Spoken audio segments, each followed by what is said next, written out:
que al final termina siendo una estupidez. Porque se haya abierto la posibilidad de una acusación constitucional contra Pardo. aparte de estar en el top 3 de los ministros pedidos, Noticiosamente esta semana está marcada por la acusación constitucional anunciada contra el exministro de Energía, Diego Pardo, que finalmente termina por concitar un apoyo bastante transversal, Marcelo. Es bien curioso esto. No sé qué te parece. puede ser que sea la temporada electoral que hace que la gente se ponga más o menos de acuerdo respecto a las cosas que pasan. Puede ser de que la presión social sea demasiado fuerte respecto de una cosa que al final termina siendo una estupidez, porque lo que hemos logrado entender a lo largo de estos días que han ido transcurriendo es que el error de cálculo de Pardo fue a su vez un error de cálculo. Sí. Claro. O sea, esta es la estupidez misma, porque no solamente se equivocan ellos en sacar los cálculos y hablan de que efectivamente estamos hablando de cerca de 100 millones de dólares, que en realidad nunca fueron 100 millones de dólares efectivamente pagados, sino solamente 2 millones de dólares. No, y que el resto hay que pagarlo hasta el 2028. Hasta el 2028. El saldo hay que pagarlo, pero todavía no está enterado en caja, por lo tanto esto es más o menos como hacer factoring. O sea, tú cobras inicialmente, digamos, consideras el valor total en caja, pero tienes que irla pagando, digamos, en algún minuto de la vida. O sea, esto no es tan lineal como que ya hayamos pagado a los chilenos 100 millones de dólares, porque eso no pasó. Pero incluso ese cálculo lo sacan mal.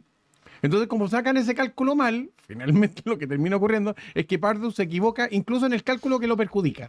Oye, perdón, pero Rorrito, el otro día me retaron porque pusimos Pardo en vez de Pardo, porque metí mal la yo metí mal la W. No, Así. Pardo es el candidato a diputado de Renovación Nacional por el distrito de Ya. por Lucho Pardo. Que fue presidente de la Archi en De algún la Archi, momento. que probablemente va a terminar siendo electo. Después me retan, dice que somos el programa de los fachos. No, que estamos haciendo no, sí, lo entiendo. No. Gran tipo Lucho Pardo. Sí, lo de el ex ministro Pardo fue bien interesante porque hoy, por ejemplo, hubo voces como la de Jaime Quintana, por ejemplo, que es súper claro al decir que a él le aparecía como presidente del PPD. Creo que comete un error porque eventualmente él podría ser podría ser juez en la segunda instancia de la acusación. Claro. Que Quintana dice que ya el costo político está pagado y que esto es innecesario. Y de ahí hasta el Partido Comunista con una cosa que ha sido como súper contradictoria. En un momento Lautaro Carmona dijo, mira, yo no me cierro a la acusación constitucional contra Pardo. O sea, espérate, solo un guiñito respecto a eso. La primera persona que hace una cuña en contra de Diego Pardo se llama Carol Aida Cariola. Claro. Entonces, desde el Partido Comunista parece que se la tenían un tanto jurada. Ya, pero después Jara dice que sí, que no, que el partido no. Entonces, uno no entiende. ¿Hasta qué punto está la transversalidad en esto, Álvaro? Yo creo dos cosas. Primero, a mí me encanta hacer memoria, especialmente ahí nos ve gente muy joven y todo. Diego Pardo, cuando estaba a cargo de espacio público, se mandó 3 temas que yo creo que son bonitos de ver cómo envejecieron. El primero, culpaba al gobierno de esconder los muertos en la pandemia. Una de las gestiones de pandemia mejor evaluadas en el mundo, donde finalmente se dieron cuenta que efectivamente sobreestimaron a los muertos. O sea, fueron menos de lo que realmente tuvo que hacer. Y Pardo ahí con el Ministerio de Salud se portó muy mal, muy mal. Él fue uno de los como varios, temas, sí. El otro también empujaron bastante el tema de las reformas políticas, está Eduardo Engel y otro, y a poco se les cobra gran parte de la responsabilidad de las pymes políticas y el tema de financiamiento hoy día de los partidos, que estuvo basado en el caso Sokimich, fue impulsado por los que están hoy en día en espacio público. También se les cobra poco. Eso, a Engel, a Juan José Soto, a esta increíble. gente, digamos, sí. O sea, de hecho, buena parte del caso Sokimich, que le vamos a dar una vueltecita más adelante, está asociado a eso. Está asociado a eso. Está Matías Ramírez, Por supuesto. Sí, Mauricio Daza, Ciudadano Inteligente. que no nos ser. Y el tercer punto, que tampoco se le cobran a Pardo, uno de los grandes detractores de las expulsiones de migrantes era espacio público. O sea, ahí tenían varios directores donde decían que no había ninguna relación entre ingreso clandestino y delito, que la migración era solo fantástica al país. Ellos, muy cercanos también al servicio jesuita, pusieron recursos de amparo, ayudaron y fomentaron un poco el descontrol migratorio. Entonces, después que de toda esa jugada ante el gobierno, llega un tipo que ni siquiera sabe sumar el IPC 2 veces y que estuvo harto tiempo en el Ministerio de Energía, más de lo que debería, yo creo que era inevitable que eventualmente le quisieran pasar la cuenta, porque de haber sido top 3 de los ministros que estaba más gratis en el gabinete, junto con Montt y un par más. Yo escuché que, de hecho, en el Frente Amplio no cayó bien este tema de la acusación constitucional y que incluso llegaron a decir, bueno, si se cae Pardo, que caiga Montt. Estaban en esa. Bueno, Bueno, está bien. Sí, eso te habla un poco del clima interno que hay dentro del oficialismo. Pero la pregunta gato en ambiente de trabajo. que muchos se han hecho tiene que ver, bueno, tiene que ver un poco con si esto va a tener un rebote en el tema electoral. En el hecho que, por ejemplo, que Jara se haya abierto a la posibilidad de una acusación constitucional contra Pardo, pensando en que este es un tema que golpea directamente al bolsillo de la gente y negarse a sancionar a un ministro que comete este tipo de errores y que terminan golpeando directamente al bolsillo de la gente, negarse a eso se vería muy mal. Puede ser una conjetura que va totalmente contraria a lo que yo quisiera. Le va a pegar 0 a Jara. 0,00. Y la razón es simple, porque el gobierno ha tomado tal distancia de Jara, apoyándose a sí mismo y transformándose en la contrapartida de José Antonio Kast, que la verdad de las cosas, lo que ocurra con Jara es bien irrelevante. Jara puede decir una misa completa y no va a alterar su situación.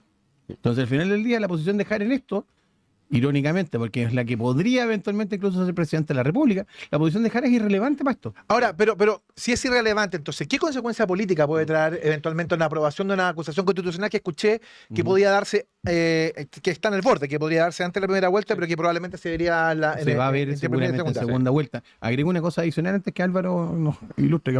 Hay un tema en esto. Es la primera vez que yo tengo noción de que una acusación constitucional se produce de consumo, de acuerdo completo entre todas las bancadas opositoras. Sí, todas. sí. Era justamente el punto que iba a hacer. O sea, Perdón. tener a los jefes de bancada de amarillos, demócratas, libertarios, social cristiano, yo creo que varios del Partido de la Gente, que incluso ahora compiten por otros cupos, o sea, radicales, XDC y otros, más los desafueros, que hoy día te baja el quórum, yo creo que es la primera acusación que tiene una alta probabilidad de pasar la Cámara. Veamos qué va a pasar en el Senado, otras condiciones, pero a mí me ha impresionado, y especialmente a esta altura, la soledad de Diego Pardo en su mismo gente del Frente Amplio. Sí. O sea, hoy día no lo defiende nadie. Ni el presidente lo defendió. No ha dicho nada, y son grandes amigos. Dicen que se fue, las malas lenguas del Palacio dicen de que se fue muy peleado el día que le pidieron la renuncia. Se fue ¿Sí? muy enojado. Pero probablemente le iba buscando un respaldo y se encontró con un sobre azul. O sea, a tal punto, o sea, públicamente, en un punto de prensa que hizo el presidente a principios de semana, le preguntaron por la situación y bueno, los diputados tienen sus atribuciones y yo no me voy a meter en eso. No salió a defender a O sea, lo Pardo. mató. Eso no O sea, pasó. la vocera que salió bien tibia, y sería. Pero el resto, el Frente Amplio... Dijo que era inconducente, Camila Viejo. Pero no dijo que esto era mal. Sí. O sea, bueno. O sea, no, decir no, que la potestad del Parlamento y otro, pero finalmente fue su ministro de Energía un gran tiempo y vimos varios temas, lo que pasó con Laura Albornoz en ENAP, vimos el tema del cada precio justo que estuvo más Jackson que otras condiciones, vimos El apagón de febrero. El apagón de febrero, claro. Cuando empezaron a echarle la culpa a las empresas y ni siquiera se hicieron cargo de las cuadrillas para limpiar los árboles. Yo creo que bien sacado Pardo, ahí se me ocurren al menos 4 o 5 más que debería salir rápido, pero a esta altura Pero ya convengamos de falta que Pardo probablemente, si no está en el, aparte de estar en el top 3 de los ministros pedidos, Sí. uno debería encontrarlo también dentro del top 3 de aquello que nosotros en algún minuto denominábamos estudiantes en práctica. Totalmente. Pues claramente el tipo no tenía las competencias adecuadas para el cargo. O sea, no solamente desde lo técnico, tampoco desde lo político. Entonces, si no tienes competencias técnicas y no tienes competencias políticas, ¿qué estás haciendo de ministro? Oye, lo único, solo para armar un poco de polémica, así que me disculpa desde ya, las declaraciones de otro que yo considero que una transición de la academia a el ejecutivo fue horrible. Cordero, con sus declaraciones del tema de los celulares en la cárcel, ha sido vergonzoso. No escuché. Lo dijo en la mañana Lo dijo en la mañana. En Tele13 Radio, pero no se Sí. escucha. ¿Lo que No, dijo? en la práctica dijo que estaba bien que los presos ocupaban teléfonos porque eso les daba más información. ¿En serio? No, increíble. No, o sea, Espérate, yo tuve el honor de trabajar el año sí, pues tú te 2012 acá en con Gendarmería. Gendarmería. Después me tocó trabajar con gendarmes, digamos, la Asociación de Funcionarios de Gendarmería. Y lo único que puedo decir respecto a esto es que el ministro no tiene idea de lo que está hablando. Totalmente O sea, de acuerdo. evidentemente las mayores estafas, de hecho, más o menos incluso, fíjate que... Hay memes de le estamos llamando al Banco Estado. No, pero incluso te puedo decir más.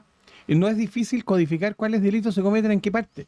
Les voy a contar una historia. Pero, ridícula. perdón, además, ¿no es el ministro que se trajo unos bloqueadores de Este es celulares por eso, israelíes? Que de eso hablaba. De los bloqueadores israelíes que se supone que te inhiben señal. O sea, el gran problema que existen con los inhibidores de señales tradicionales es que te inhiben todo a la redonda. Por lo tanto, si yo soy vecino en Rondizoni, no puedo pescar mi teléfono. Eso, el año 2012, cuando se trató de implementar en el gobierno del presidente Piñera, se trató de implementar este sistema y el gran problema era que generaba una especie como de domo. Los tribunales no tenían Claro, el teléfono, los lo que lo tribun- encuentro gracioso. pero- Exactamente, digamos, era irónico porque no tenías cómo comunicarte con la cárcel. Bueno, El problema es que estas tecnologías nuevas, que son carísimas y se implementaron mientras él era subsecretario de Justicia, al parecer no funcionaron. Porque se suponía que lo que pretendían estos sistemas israelíes, muy tecnológicos, muy sofisticados, era de que detectaban cuando un teléfono se prendía e inmediatamente lo detectaba y lo inhibía. En lugar de hacer una especie de domo, lo que hacía era actuar sobre la señal. Entonces que hoy día Cordero diga esto, la verdad de las cosas es entre ridículo, risible y enojoso. Fíjate que bueno el pie que me da Álvaro, porque la semana también está marcada por los cuestionamientos a Gendarmería y a la justicia. Primero, lo de Gendarmería, después de las imágenes que vimos de los reos, de los delincuentes que asesinaron a este muchacho, este chico que iba en el furgón en la semana en Recoleta, este choque La coordinación. tremendo que enlutó a medio país.